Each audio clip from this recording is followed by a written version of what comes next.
And so here, when a man's ways please the Lord, he maketh even his enemies to be at peace with him. And so you got enemies? You want to be at peace with them? Then please the Lord. Then God will take care of you. Verse 4, and when we had launched from thence, we sailed under Cyprus because the winds were contrary. Out here, I forgot to draw that one. there's an island out here in the Mediterranean Ocean called Cyprus, and the winds were contrary. The pastor could tell you the Greek word for wind is animos, and from which we get animosity. And so things were against him. He had a God-given goal, but things go against you when you decide to do something for God. And but there are some things for them. They sailed under Cyprus because the winds were contrary. They were coming out of the north, and it's hard to sail. Now, let's say, for instance, we had a boat. Now, this one is probably not exactly what Paul had. It doesn't say really what kind of boat he was in. It was a big boat. It was multi-mast ship. And so let's say the wind is coming from you to me. Then it's really easy to see that we can go with the wind by just putting out all the sails, and then the sail catches the wind and it goes. Now, what about if I want to go this direction? Now, the problem is you can't go directly against the wind. It just will not allow you to do that.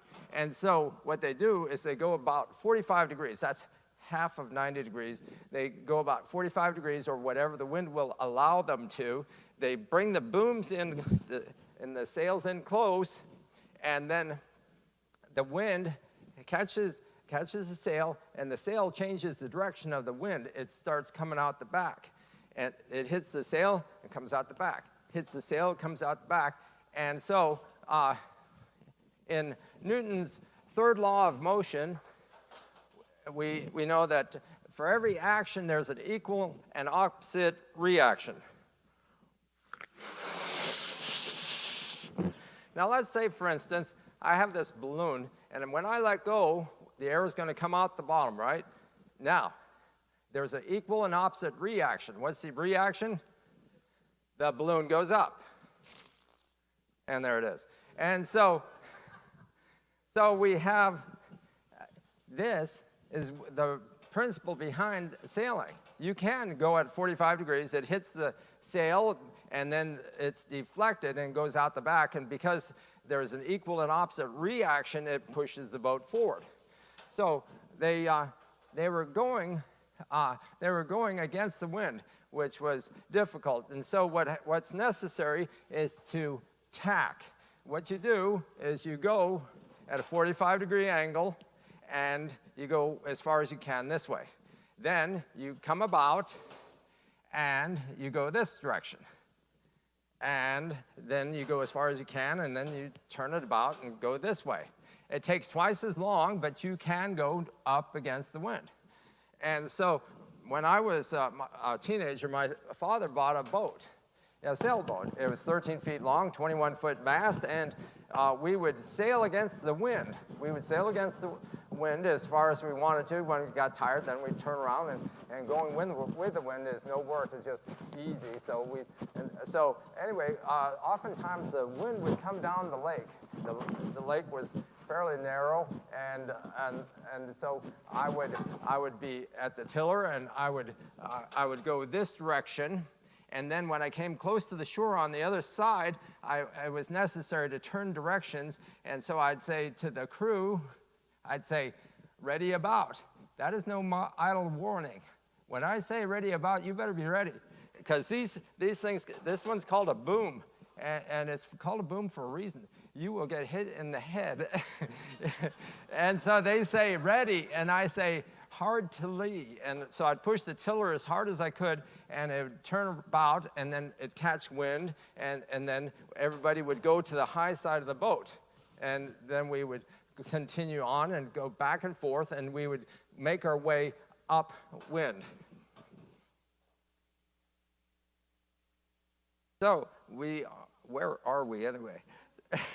So So they make it to the southern Asia over here. They make it to southern Asia, and that's the destination. The boat's not going any further or not going the direction they want to go. So it's necessary that the centurion find another boat going to Rome. And so sometimes it's necessary to change jobs. Sometimes it's in order to get to your God-given goal, sometimes you have to change directions. You have to change mode of transportation. You have to change whatever in order to get there. But you can get there with God's help and God's direction. And there the centurion found a ship of Alexandria, Egypt, down here. Alexandria, Egypt, and put us therein.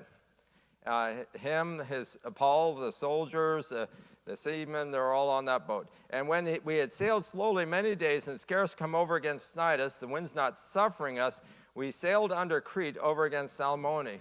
So here's a pancake-shaped island out in the middle of the Mediterranean Ocean, and it's a little bit out of scale for detail. But anyway, here's this pancake-shaped island, and so they make it to Crete because the winds just are not cooperating. And hardly passing it, we came to a place which is called the Fair Havens. Nigh unto was the city of Lycia. The port town is called Fair Havens. The inland town is called Lycia. And so they came to, and they landed at the Fair Havens. Now, when much time was spent, and when sailing was now dangerous, because the fast was now already past, 3 times it says the word now. When it says 3 times the same word, pay attention. God is trying to give you some information here. It's similar to a verse in 2 Corinthians chapter 6, verse 2. Behold, now is accepted time. Behold, now is the day of salvation. Now, there's a few times that God requires us to be in a hurry. One is at the point of salvation. Remember when Zacchaeus was up in the tree wanting to see Jesus? And Jesus saw him and said, make haste and come down, for I must abide in your house. Zacchaeus got saved there. And it's when it's time to get saved, you need to be in a hurry. You don't know when if you'll get another opportunity to get saved. Behold, now is accepted time. Behold, now is the day of salvation. The best time is now. The best day is today. I was out witnessing. I was passing out gospel literature, but then there was this guy. He was unloading his groceries into his house, and so I talked to him. I said, do you have a church? And he said, no. And I talked about, are you 100% certain that you'll go to heaven when you die? And he said, I'm okay. I'm okay. And so I told him, I said, this is me. This is my sin. This is Jesus. This is Jesus' righteousness. I made a trade with Jesus. I gave him my sin, and he gave me his righteousness. And he became sin for us who knew no sin, that we might be made the righteousness of God in him.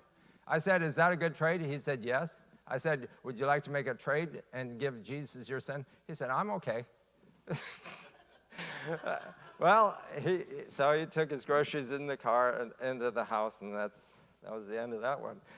So sailing was dangerous. There was dangerous because the fast was now already passed. The Jews had several times a year they had a scheduled time to fast. One of them, this one mentioned right here, is the Day of Atonement. Is a serious time when the high priest rolls back the sins another year. It doesn't take them away. Only Jesus took away the sins. But what the priest would do is he'd roll back the sins. And so this happened to coincide with a certain time of year. So let's say, for instance, we have a globe. Notice the North Pole is not straight up. The South Pole is not straight up. It's at a 22.5-degree angle. 90 is like this. 45 is half of that. 22.5 is half of that. You guys getting all this? It's on the test next time I meet. Okay, we're going to have this is it. Okay, so anyway, whoa, about to lose it.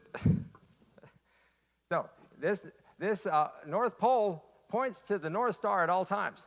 No matter where you are in the orbit around the sun, it is always pointing at the North Star. And so here we have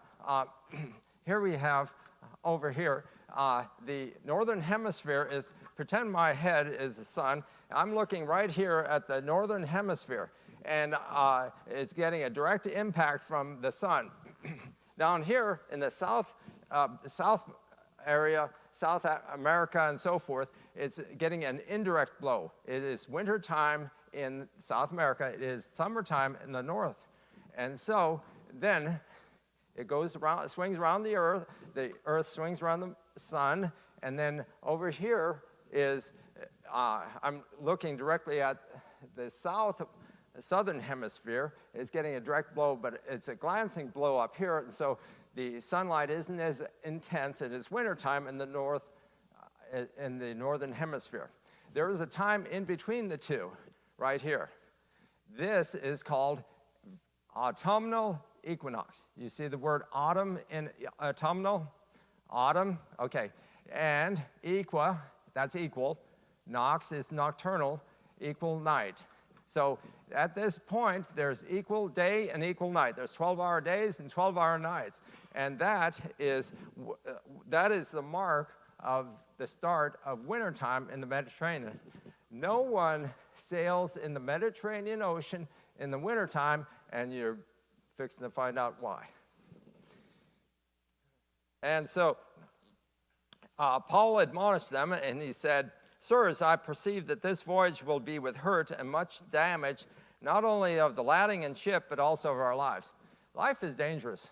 We could lose our possessions, cargo. We could lose our life, our mortal life, and we could lose our eternal life. Eternal life is way more important than the other two.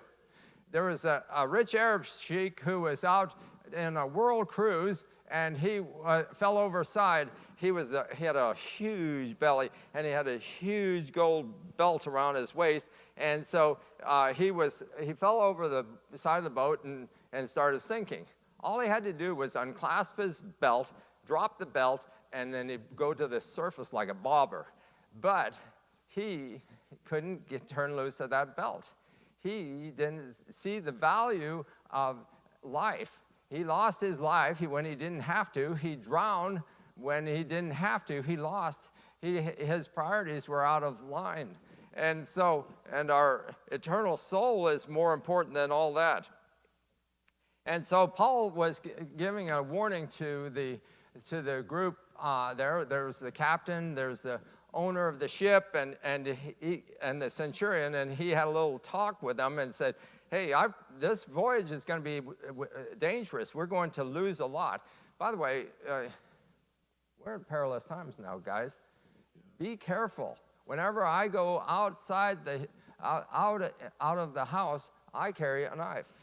I have a knife, and so I carry a knife with me because it's dangerous out there. There are some people that do not respect life. Everything that you have is theirs, and they cannot be reasoned with. And so you have to like Jesus said, if you don't have, when Jesus with the disciples, he protected them. But when he went away, he said, if you don't have a knife, if you don't have a sword, sell something and get a sword. And so the preacher all the time is asking the guys, do you carry a knife? Do you carry a knife? Yes, I carry a knife, and you should too. So, verse 11. Nevertheless, the centurion and the master of the ship, and the master and the owner of the ship, start over. Nevertheless, the centurion believed the master and the owner of the ship more than those things spoken of by Paul. Paul was the preacher here. You got to listen to the preacher. Hey, the preacher has a message to us from God, and we need to be here. God always gives a warning. Did you hear that? God always gives a warning, and the warning is here in church. And I know we got Facebook and all that, but be here. The Greek word is ekklesia. Ek is out, klesia is to gather together, to come out of the world, to meet together. That is church. That is the real church. Facebook is not, it'll do it in a pinch if you're sick, but be here for church. And so they didn't listen to the preacher. Big mistake. Watch what happens. And because the haven was not commodious to winter in, commodious. So they're in fair havens, and it's not comfortable. It's too confining. The Christian life, it's too confining. There's too many rules. It's so hard. We've got all this book, this Bible we got to go by. It's hard. But you know what? It's a straight gate. It's a narrow way, but it's the way to heaven. And did you know that railroad tracks are narrow and confining? But trains do really well on railroad tracks. There's not a lot of oscillation. You can't do a whole lot. There's not much deviation. You got to go on the straight and narrow. But God has the blueprint on our lives, and these roads, even though it's not commodious, and even though it's not comfortable, it's a good life. It's a good life. And we do well if we keep these ways to winter in, and the more part advised to depart thence, if by any means they might attain to Phenice. There's Phenice. It's right over there. It's on Crete. It's just 1 day away. 1 day away. Which is in the haven of Crete, and lieth towards the southwest and northwest. They had to go past this promontory. They had to go southwest, and then they had to go northwest in order to get there. And and when the south wind blew softly, supposing they had obtained their purpose, loosing thence, they sailed close by Crete. We got a south wind coming up here, nice and gentle. Hey, we can make it. It's only 1 day away. They should have listened to the preacher. But not long after, there arose against it a tempestuous wind called Euroclydon. They had a name for this one.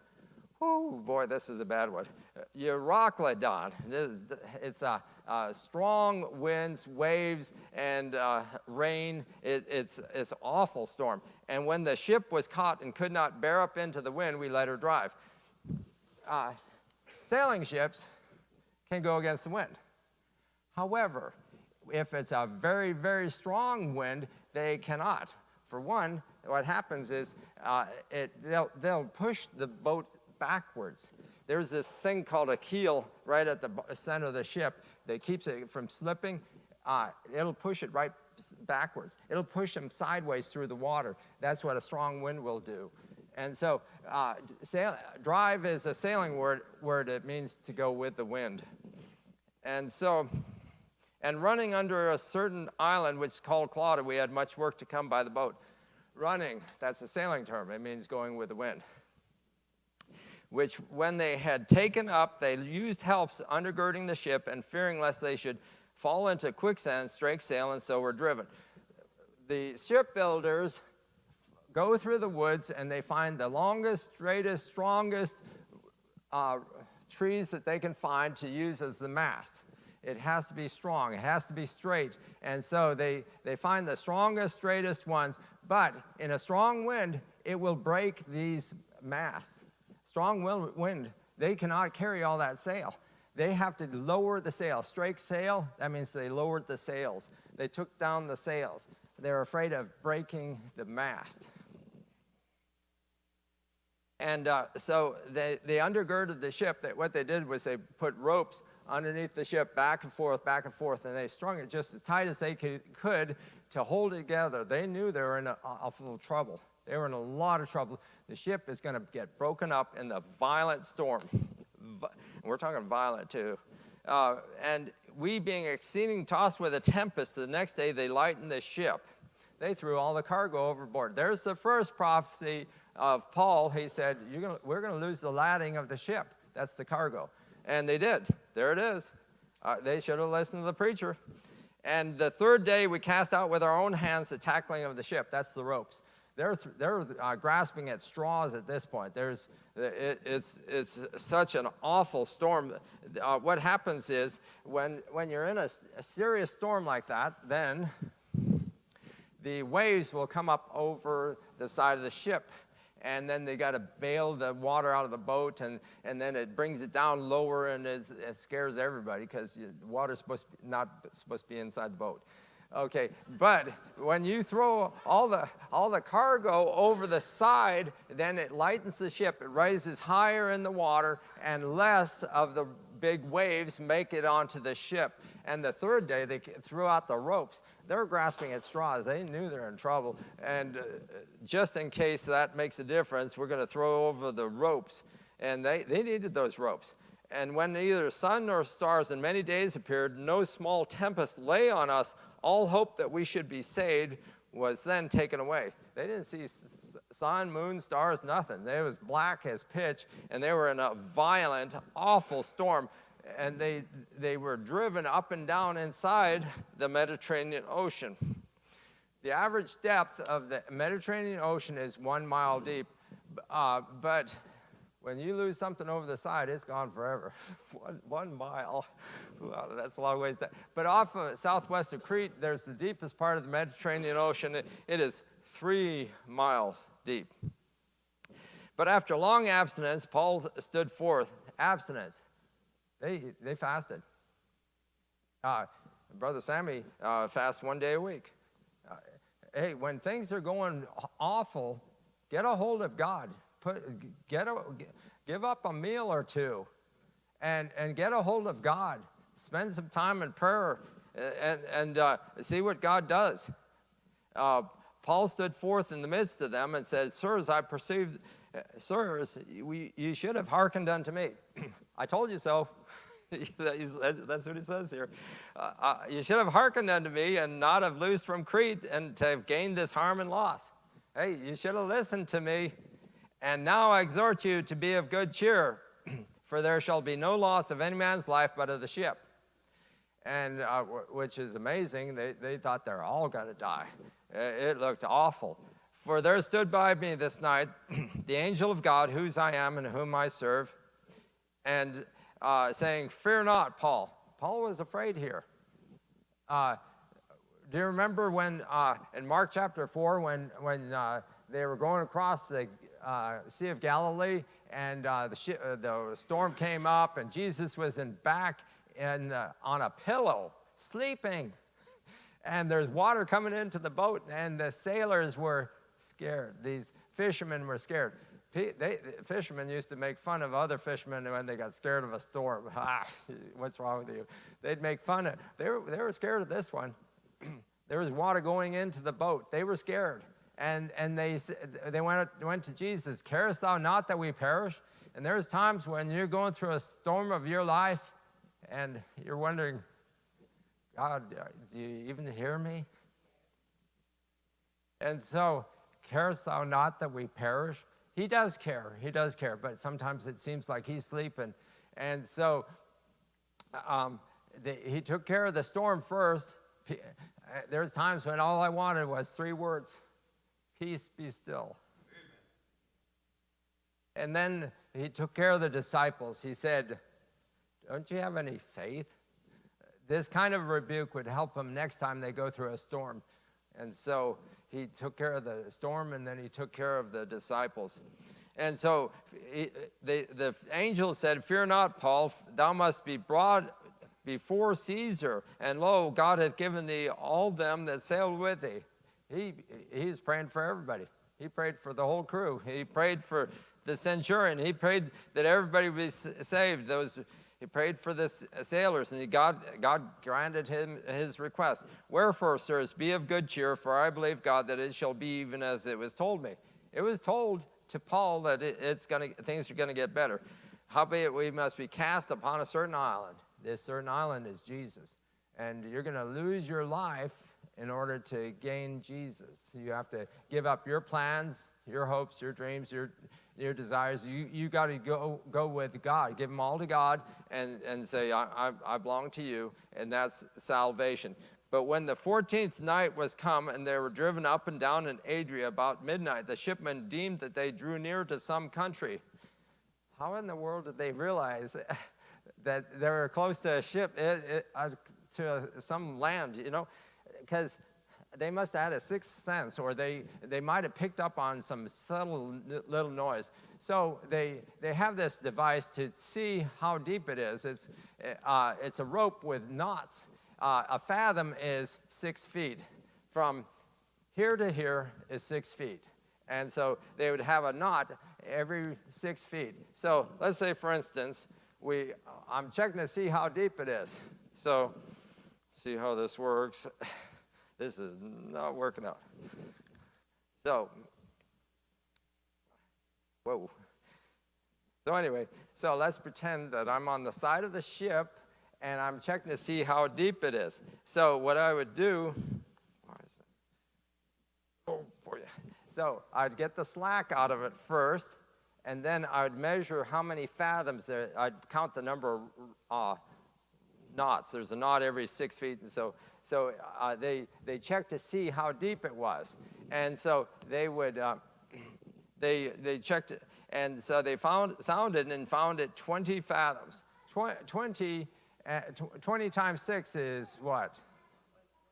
120. 2 times 6 is 12, and then you put a 0 behind it, 120. And so, but we don't need a calculator.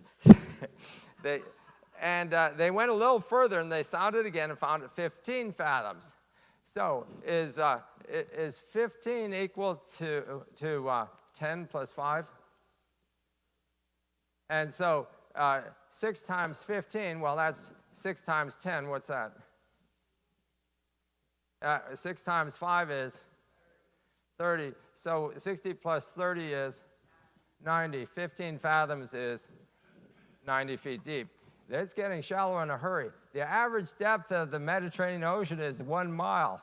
And to be that shallow, they're coming up on something. They can't see it, but they're afraid, and they're thinking that here comes something. There's an island or something. You know what the worst fear of sailors is? It's called a reef. It's a rocky part just underneath the water, and then they run into that and don't even see it, and run into the bottom, and then it knocks a big old hole, and they sink the ship. That's called a reef, and they're scared to death of those things. And so, fearing lest we should have fallen upon rocks, they cast 4 anchors out of the stern and wished for the day. So what you do is you, in a serious storm, find 4 Bible verses. I'm amazed when Christians, they don't look to the scripture. Boy, when I'm going through deep water, I look for a verse to help me in this time. A lot of comfort in the book of Psalms. I find comfort in the book of Psalms, and so find 4 Bible verses to help you out in times of trouble. Trust in dark circumstances. Ignore the circumstances. Believe the promises. Ignore the circumstances. Believe the promises. When you're going through deep water, dark times, when you're going through the storm of your life, ignore the circumstances, believe the promises. And are we out of time? We are out of time. Well, that was fun. I hope you enjoyed it.